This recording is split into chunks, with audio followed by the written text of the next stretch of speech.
Imagine being a parent and learning that your child has an illness that will affect both of you for the rest of your lives. Take her to the pediatrician. He checked with a simple finger prick, saw her blood sugar was through the roof and said, your daughter has type 1, go to the emergency room right away. Rush down there, and it's scary, right? There's a lot of information you need to know. It's the only disease known to man where you are making multiple dosing decisions every day with a drug that can kill you. What would you do if this were you?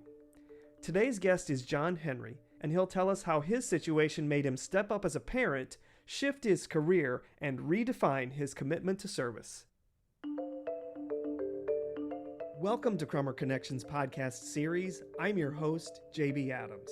In this series, I'm talking with members of the Crummer community and inviting them to share their accomplishments, challenges, and best career and business advice. Today's show is brought to you by the Crummer Graduate School of Business at Rollins College. Consistently ranked as the #1 MBA in the state of Florida, the Crummer School offers a variety of educational programs to prepare you to become a global, innovative, responsible business leader. The Crummer Graduate School of Business, experience excellence. This season of Crummer Connections is focused on examining service as we meet with Rollins and Crummer alumni who are serving the Crummer community as well as the community at large. Today's guest is John Henry, Executive Director of the MyCareConnect Foundation and current Vice President on the Rollins College Alumni Board of Directors. His background is in business technology solutions with a focus on transforming healthcare through mobile platforms and innovative communication. He's also a graduate not only of the Crummer School in 1992, but also of Rollins College as an undergrad graduating in 1990. Our first segment is called Service is Personal, and it lets us understand our guests' personal motivations for leading and serving. John Henry, welcome to the show. Thank you very much. Good afternoon. Thanks for being here. I want to make sure our listeners know you currently serve as the Vice President of the Rollins College Alumni Board of Directors. And I want to just start by asking, John, what's your philosophy of service? And what does it mean to you to serve others? Absolutely. Well, I'll take a cue from Mr. Rogers. He was inspired by the Life is for Service plaque there on campus. And, I think everyone can bring something to the table. The key is figure out how to get to the table first, right? Whether you're a student graduating and you're not sure what you want to do, there's service year opportunities. If you're in a job, seek opportunities to serve others, be giving of your time, okay? And I would be remiss if I didn't mention the long Harvard study on happiness, and social interactions have proven that's what makes you happier and healthier. And I did find a factoid: 50% of Americans are lonely. They have no meaningful connections. And so there's a cure. Let's just go out and give of your time. Now, John, would you say that you always knew this, or you sort of happened upon it over the course of your life? Where did this philosophy come from for you? Kind of a mix. I knew through volunteerism in my family and some things I did undergrad. I got great reward, but then you get busy. In my career, I've had opportunities to volunteer my time, and then it resonated that that's what makes you happy at the end of the day. It's inspiring. All right, so we also have some listeners who are out there in the Crummer community, maybe Rollins alumni, maybe Crummer alumni as well, who want to understand better what the Alumni Board of Directors for Rollins College does. Tell us more. Absolutely. So there's 24 of us. There's also 2 student representatives. And so we span 7 decades, and a variety of careers across the board, as you can imagine. So the purpose it serves, we're really supporting and advancing the Rollins mission. And they have strategic initiatives. There's a plan, and it's always revisited and always constantly evolving. So we actually partner with a couple groups, the Office of Alumni Engagement, and then the Division of Institutional Advancement. And we serve as ambassadors, and advocates of their programs, right? They have engagement programs, volunteerism programs. There's lifelong learning. We need to let our alumni know about these. In fact, I'm auditing a Crummer class this fall in social entrepreneurship. So I'm excited that we have these opportunities, but we need to be those ambassadors and advocates and let our alumni know of all these great things happening at Rollins and Crummer. And just to take it one step further, because I'm kind of concrete and practical when I want to be, uh, Right. when you see the work come to fruition, what is the evidence? What do you see? What do you hear that you know that you're making a difference when you Oh see my it come to gosh. fruition? Wow, let me tell you, they don't do anything lightly. Every program, every initiative has metrics and ways to gauge impact. We're in the middle of gauging alumni thoughts through a survey, right? And so some of these programs that we help support, we're collecting data and we're able to really see, what are we doing right? What can we do differently? So there's really data behind a lot of it. That's how we know.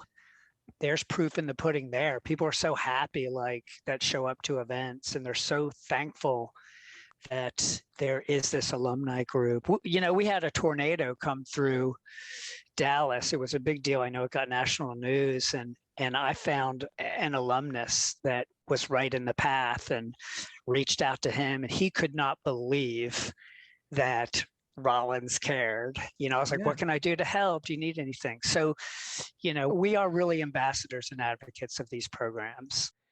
For those alumni out there who are interested in actively volunteering and getting engaged, it's not just the board of directors. There are other ways that they can participate in the in the Rollins community. What options do they have? Yeah, just all through the Office of Alumni Engagement. These are the programs that we're shooting out to everybody and saying, hey, do you want to be a mentor? We have this new mentorship program. Click here.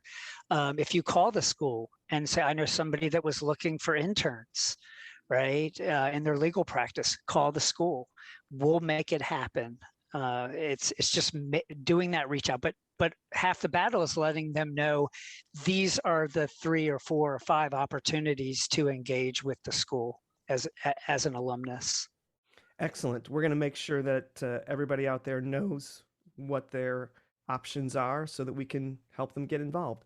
John, we want to get to know you a little bit better, so we're going to dive into your backstory so that we can better understand your early business influences. So, John, where were you born and raised? I am from Philadelphia, Pennsylvania. Okay, the city or the suburbs? The city, on my birth certificate, it says Philadelphia, so I have to type that out all the time. Right in the city. And Yep. what generation do you identify with?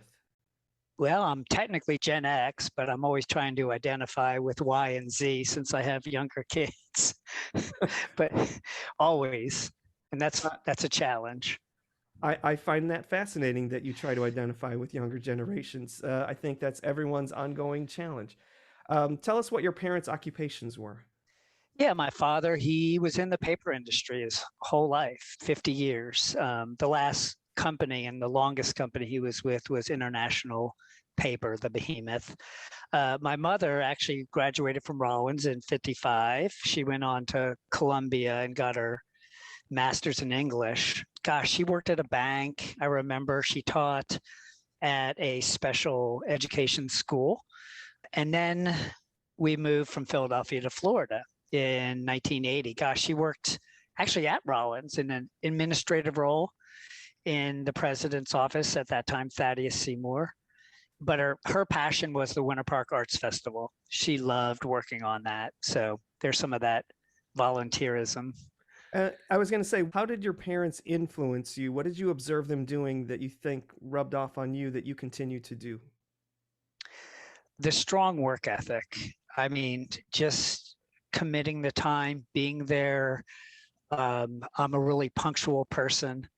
I think my parents were.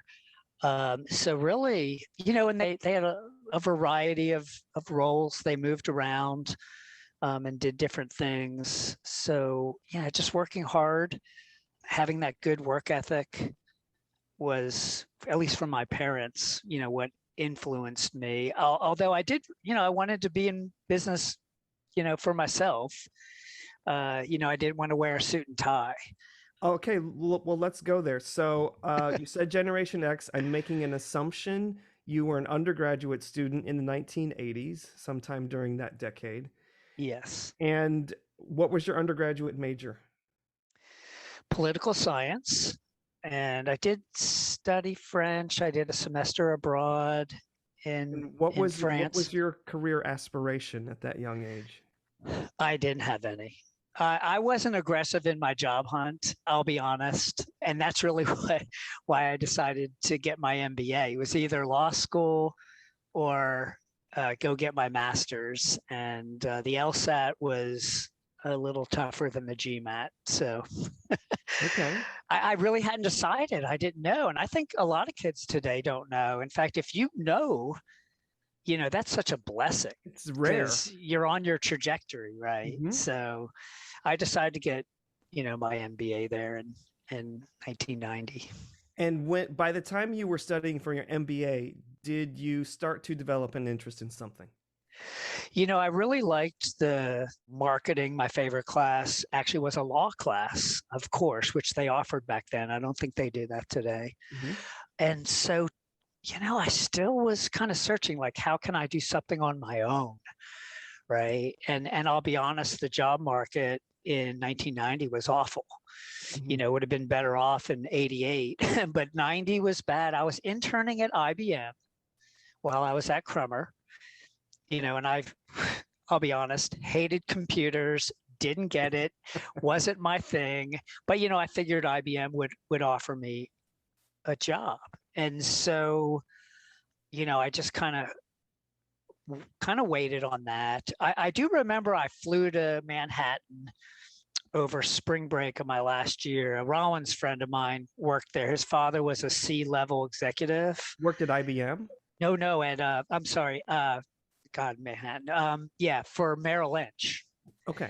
So, and I had also interned at Merrill Lynch there on Park Avenue. Okay, Wow. wait, John, I'm going to ask you to back up. Okay. Here's where we left off. You were interning at IBM. Yep. And you didn't care for computers.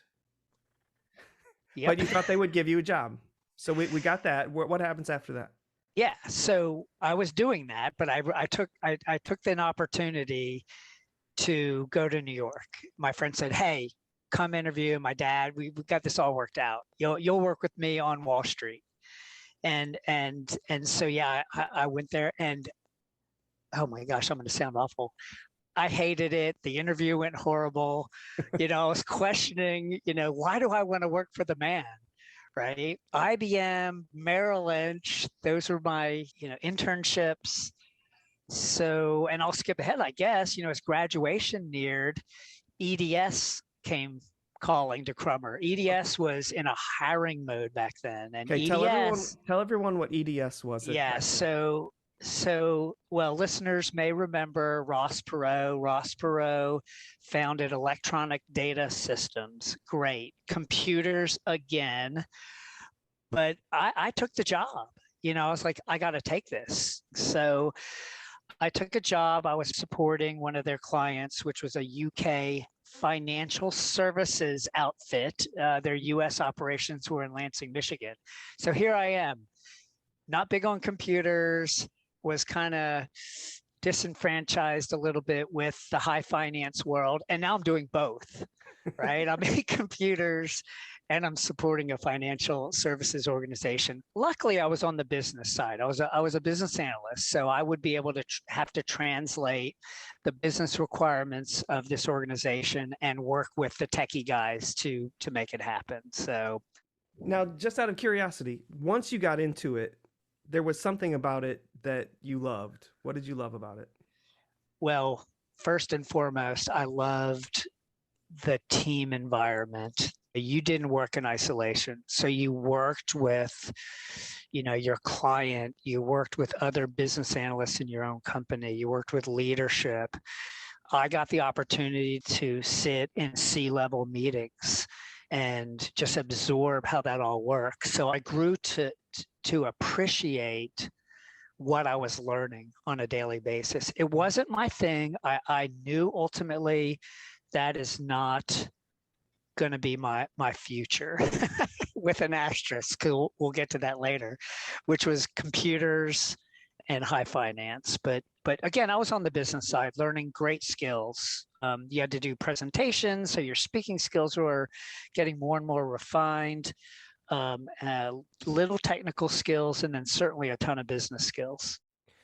And as you think about this time in your transition from 4 years of undergrad, 2 years of graduate school, and finding your way into an early career, what advice would you have for people who are going through that transition themselves?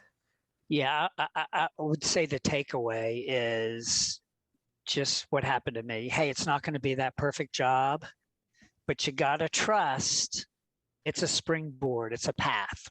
And whatever you're passionate about will happen with hard work and time. So, patience is a virtue. I had that work ethic inside of me to work hard, and it was trust. I just knew I would find that, like I said, hey, I didn't want to work for the man. I didn't want to wear a suit and tie. I'd prefer, shorts and flip-flops, and that's what I'm wearing today. So it all comes back. Sometimes I have to dress up, but yeah, it comes back. So yeah, just trust. Our guest is John Henry, and when we come back, we're going to learn more about his transition into creating the MyCareConnect Foundation. We'll be back in a moment. As a member of the Crummer community, you know that it's the people you meet at Crummer who make the greatest difference in your career. So I want to tell you about Rollins Connect. It's a networking platform that will help you stay connected to over 40,000 Rollins alumni worldwide. And it's available right now. Please go to rollinsconnect.rollins.edu, check it out, and if you need someone to connect to me, JB Adams. That's Rollins Connect, your connection to the Crummer community. Welcome back to Crummer Connections. I'm JB Adams. Our guest is John Henry, Executive Director of the MyCareConnect Foundation and current Vice President on the Rollins College Alumni Board of Directors. Before the break, we were chatting about John's early business influences and his transition into the world of work. And now we're going to learn more about his professional journey. So John, first of all, we just want to know, what is MyCareConnect? What does it do to add value? MyCareConnect was born out of a need, right? My 6-year-old daughter was diagnosed with type 1 diabetes. Some of the signs might be sluggishness, weight loss. Our daughter was sleeping a lot and had been losing weight. Mm-hmm. And one day she fell asleep on the couch and, we just went to the bathroom, released urine. And I was like, this isn't right. Take her to the pediatrician. Luckily, we had a great pediatrician. He checked with a simple finger prick, saw her blood sugar was through the roof and said, your daughter has type 1, go to the emergency room right away. I was at work. I remember getting that call and rushed down there. And, then the future is, again, I'll start from the beginning. It's scary, right? There's a lot of information you need to know. It's the only disease known to man where you are making multiple dosing decisions every day with a drug that can kill you, right? So, you've got to record your blood sugar every time you put food in your mouth, and sometimes in between 6, 7, 8 times a day, right? And then you're counting every carbohydrate that goes into your body. Those are the 2 pieces of data that that tells you how much insulin to take, right? Now, and small doses. Yeah. Forgive me, I'm going to interrupt again. When that's enough information to frighten you as a full-grown adult, when you're a parent of a 6-year-old child and this child can't figure out those decisions on his or her own. So what is going through the mind of a parent who gets this diagnosis and realizes this is going to change our entire lives? Well, I always say this. I mean, I guess we were fortunate because my daughter doesn't remember what life was like before type 1. And that is a close age, So those that are older than that, it's such a curveball to have to do this for the rest of your life. And you can't do it alone. It is a team, that you have to surround yourself. That's the number one thing we coach parents on is, now all of a sudden the school nurse is an integral person in your life, right? Or school personnel in general, friends, family members, they all have to be educated. And so when you surround yourself with people that understand, and look, children want to do all this on their own, right? They want to. And the goal as a parent and the goal of an endocrinologist is self-management. I guess that's a buzzword a little bit. Ultimately, your kid's going to leave the home and they better have the tools and know how to do it, how to manage themselves. So again, if they're pretty young, the burden becomes the parents and the school nurse to document all of that data. And you've got to record that. It's actually done with paper and pencil, even to this day, where you're recording it on paper. You're diagnosed when you leave the hospital, they hand you a stack of paper and say, okay, you got to record all this and then fax it in. So every 3 months, when you have type 1 as a child, you go in every 3 months for more in-depth blood work. They look at your data, bring data, and then they're able to adjust your insulin, because as you grow, there are different requirements for insulin. Your body needs typically more as you grow. So without that data, the doctor is working with nothing, right? It's just a guess. And so what was the inception of the opportunity? Absolutely. So I use this phrase often: necessity is the mother of invention. So my wife, Pam, she gets all the credit. She said, hey, there's got to be a better way than this paper and pencil. So give me some time to think about it. And she documented a very rudimentary form of going out on the internet to a website, logging that data, and pressing enter. And upon hitting enter, mom and dad are instantly notified via text and or email. So, and I really am simplifying this, but it solved our problem. It solved the school nurse's problem. When the school nurse in the middle of the day has a question, trying to track a parent down, and in many cases saying, it's not that important. She told us that, our school nurse, like, hey, I would want to ask you a question, but I didn't want to bug you. You're both busy professionals. Well, no, you bug us, find us. Well, now we had a tool, right? So, and that really at the end of the day, we always like to say this. We no longer greeted our daughter, Sarah, at the door when she came home from school with, where's the note from the nurse? Where's your logbook?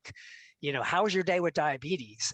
And we didn't realize we were doing that. All parents do that, even to this day, unless we can intervene with our foundation. So yeah, we built this platform, and then we decided to go to Children's Dallas and say, wow, this kind of took hold in our school district. Now we have 4 or 5 people on it. We've kind of enhanced it a little bit. Why not offer this to every patient that comes through your door? Right. And would you say that the emphasis was more on just helping families that had type 1 diabetes than it was making a profit or making money? I'm glad you asked. It was free. It was a free model. Look, Free. my idea was, we've got to get a lot of people on this to prove it has utility, right? A usefulness. So, then once we know, then we can consider charging. Yeah. Okay. And it was right at this moment that EDS was purchased by Hewlett-Packard, HP. And as you would suspect, during a recession and when a company takes over another company, they start cutting jobs. And so I survived about a year. And in 2009, it caught up to me. So here I am. I'm let go, got a package that could keep me treading water for a little bit. So no job, Great Recession. My mother unexpectedly passed away. Venture capitalists weren't spending money. I'm like, what am I going to do? Yeah. Remember, we were hustling with MyCareConnect and growing it. And we partnered with a large pharmaceutical, and expanded the business dramatically. They had deep pockets. We had a solid revenue stream without having to charge families. I was able to hire 5 people. We were, and I'd be remiss. My wife and I are equal partners in this. So she 100% is part of this. So we hired 5 people. We were able to, at that time, build an iPhone and Android companion app of the web-based system. So now the power was in people's hands, right? We could now give this to kids that had phones, and trust me, kids had phones. You know, you a 10-year-old has a phone a lot of times. So that was perfect, because really we want to empower kids to be able to self-manage. And so that was a turning point, that partnership, right? I just want to say you impress me as someone who's very committed and passionate, and this company is personal for you. Would you agree with that? 100%. It's my wife and I have talked to so many families and made that impact. We can have the data, and we know with metrics, but hearing from people, getting letters from people, small donations. We do a fundraiser once a year in November. It is personal to us. And what advice would you give to somebody who is out there working a full-time job and who has this project on the side that's personal to them? What would you say to that person? Well, you said it's personal. Passion is the secret ingredient. They already have it. So, and I'm not saying your passions can change. I knew I had a passion for giving back, but my passion changed and became hyper-focused on type 1. And I would also, like I echoed earlier, patience really is a virtue. Don't expect that it's going to happen. Give of your time now, but just be patient. And I hope I also was able to tell you that be prepared to pivot and change, and really perseverance. This is a story of perseverance. You know, so those are all the secret ingredients. I actually realized those are all things with the letter P: passion, patience, pivot, and perseverance.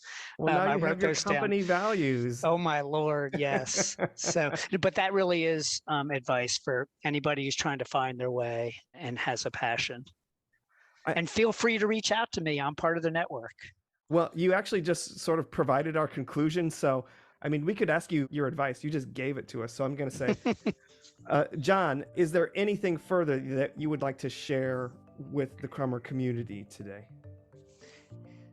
Yeah, I would reiterate, use the Rollins network, reach out. And again, I'm just going to say it again, give of your time and be patient. It will come. Excellent. John Henry, thank you so much for joining us on Crummer Connections and for sharing your story with us today. Thank you for giving me the platform. Today's show is brought to you by the Crummer Graduate School of Business at Rollins College. Now is a great time to consider enhancing your career success by pursuing an advanced degree in business. And the Crummer School offers a variety of educational programs to help you become a global, innovative, responsible business leader. To learn more about the programs and begin the application process, go to crummer.rollins.edu. The Crummer Graduate School of Business, experience excellence. Thanks for listening. We'll be back again soon with another episode. Crummer Connections podcast series is a production of Victor Media Group. If you like this show, follow us on your favorite social media platform. Today's show was created and hosted by JB Adams and executive produced by Gerard Mitchell. Our showrunner is Kyle Sawyer, with production assistance by Rachel O'Brien and audio design by Aaron Trinka.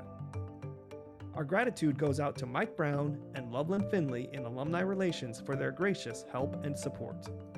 Until next time, Fiat Lux.